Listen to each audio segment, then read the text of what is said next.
ಸಿದ್ದರಾಮಯ್ಯನವರು ಇತ್ತೀಚಿನ ದಿನಗಳಲ್ಲಿ ಹೆಚ್ಚೆಚ್ಚಾಗಿ ಆತ್ಮಸಾಕ್ಷಿ ವಿಚಾರವನ್ನು ಮಾತಾಡ್ತಾ ಇದ್ರು. ಅದರ ಜೊತೆಗೆ ಅಹಿಂದ ಅಸ್ತ್ರವನ್ನು ಕೂಡ ಬಳಕೆ ಮಾಡಿದ್ರು. ಮುಂದೇನು ಅಂತಕ್ಕಂಥ ಪ್ರಶ್ನೆ.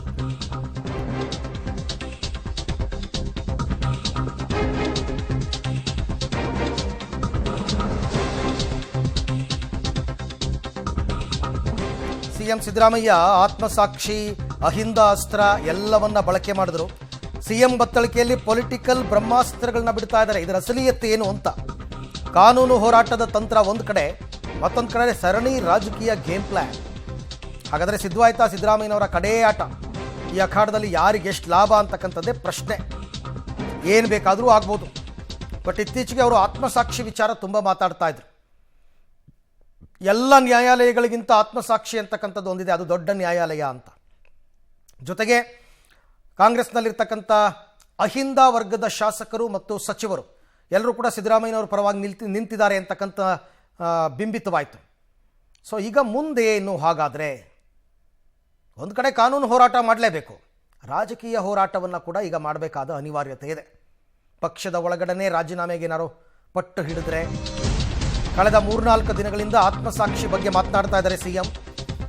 ಬಟ್ ಅದು ವೆರಿ ಸರ್ಪ್ರೈಸಿಂಗ್. ಅವರು ಆ ವಿಚಾರ ಮಾತನಾಡ್ತಾ ಇರೋದು. ಎಲ್ಲ ಕೋರ್ಟ್ಗಿಂತ ಆತ್ಮಸಾಕ್ಷಿ ನ್ಯಾಯಾಲಯ ದೊಡ್ಡದು ಅಂತ ಸಿದ್ದರಾಮಯ್ಯನವರು ಹೇಳಿದ್ದಾರೆ. ಅದಾದ ಬಳಿಕ ಎಲ್ಲ ಕಡೆಯಲ್ಲಿಯೂ ಅದೇ ಪ್ರಚಾರ ಮಾಡ್ತಾ ಇದ್ದಾರೆ ಕೈ ನಾಯಕರು.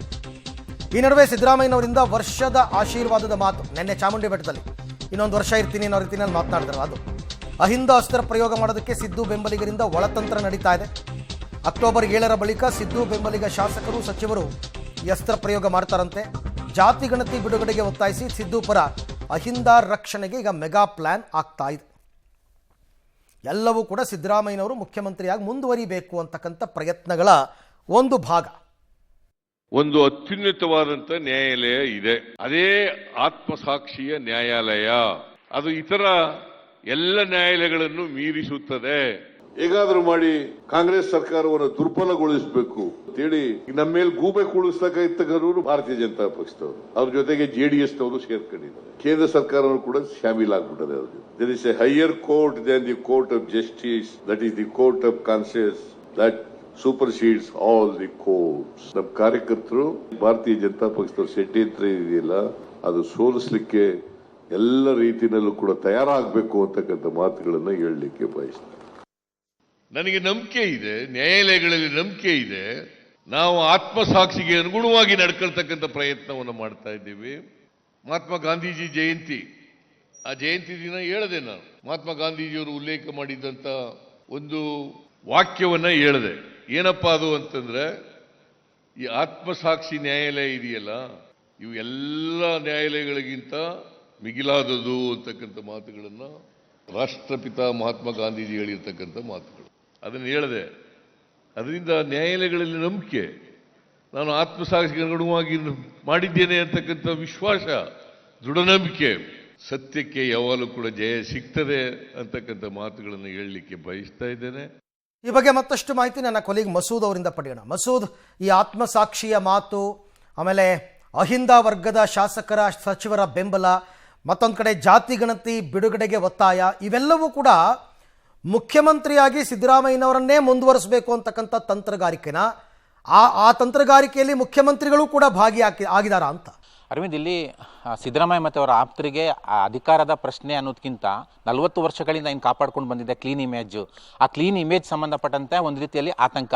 ಈ 40 ವರ್ಷಗಳ ಕ್ಲೀನ್ ಇಮೇಜ್ ಸ್ಪಾಯಿಲ್ ಮಾಡ್ತಾ ಇದ್ದಾರಲ್ಲ ಈಗ ರಾಜಕೀಯ ಉದ್ದೇಶಕ್ಕಾಗಿ ಅನ್ನುವಂಥ ಒಂದು ಆತಂಕ ಮನೆ ಮಾಡಿದೆ. ಆ ಹಿನ್ನೆಲೆಯಲ್ಲೇ ಮುಡಾ ಹಗರಣದಲ್ಲಿ ಏನೆಲ್ಲ ಆರೋಪಗಳನ್ನು ಮಾಡಿದರೋ, ಆ ನಂತರ ಕಾನೂನು ಪ್ರಕ್ರಿಯೆಗಳು ಏನೆಲ್ಲ ಆದವೋ, ಏನೇ ಆದರೂ ಕೂಡ ಸಿದ್ದರಾಮಯ್ಯನವರು ನಾನು ಬಗ್ಗೋದಿಲ್ಲ, ರಾಜೀನಾಮೆ ಕೊಡೋದಿಲ್ಲ ಅನ್ನುವಂಥ ಒಂದು ಟಕ್ಕರನ್ನು ವಿಪಕ್ಷಗಳಿಗೆ ಕೊಡ್ತಾ ಇದ್ದಾರೆ. ಅದು ಸ್ವಪಕ್ಷೀಯರಿಗೂ ಕೂಡ ಅದು ಕೌಂಟ್ರೆ.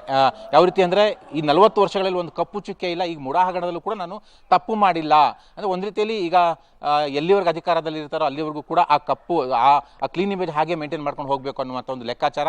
ಈಗ ಅವ್ರ ಆಪ್ತರು ಕೂಡ ಆರಂಭದಿಂದಲೂ ಕೂಡ ಸಿದ್ದರಾಮಯ್ಯ ಬೆನ್ನಿಗೆ ನಿಂತಿದ್ದಾರೆ. ನಿನ್ನೆ ಭಾಷಣ ಆತ್ಮಸಾಕ್ಷಿ ಸಂಬಂಧಪಟ್ಟಂತ ಮಾತನಾಡಿದ್ದಾರೆ.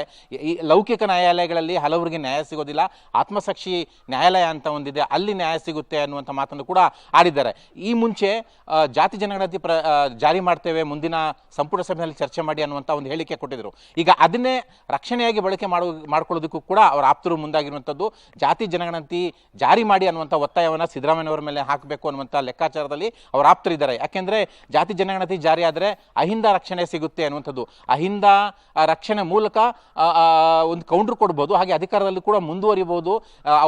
ಈ ಒಂದು ಹಗರಣದಿಂದಾಗಿ ರಾಜೀನಾಮೆ ಕೊಟ್ಟೆ ಅನ್ನುವಂಥದ್ದು ಬರೋದಿಲ್ಲ ಸಂದರ್ಭ ಅನ್ನುವಂಥ ಲೆಕ್ಕಾಚಾರ. ಹಾಗಾಗಿ ಈಗ ಅಹಿಂದ ರಕ್ಷಣೆ ಪಡೆಯುವ ನಿಟ್ಟಿನಲ್ಲಿ ಜಾತಿ ಜನಗಣತಿ ಜಾರಿ ಮಾಡಿ ಅನ್ನುವಂಥ ಒತ್ತಾಯ ಹಾಕೋದಕ್ಕೆ ಅವರು ಆಪ್ತರು ಮುಂದಾಗಿರುವಂಥದ್ದು.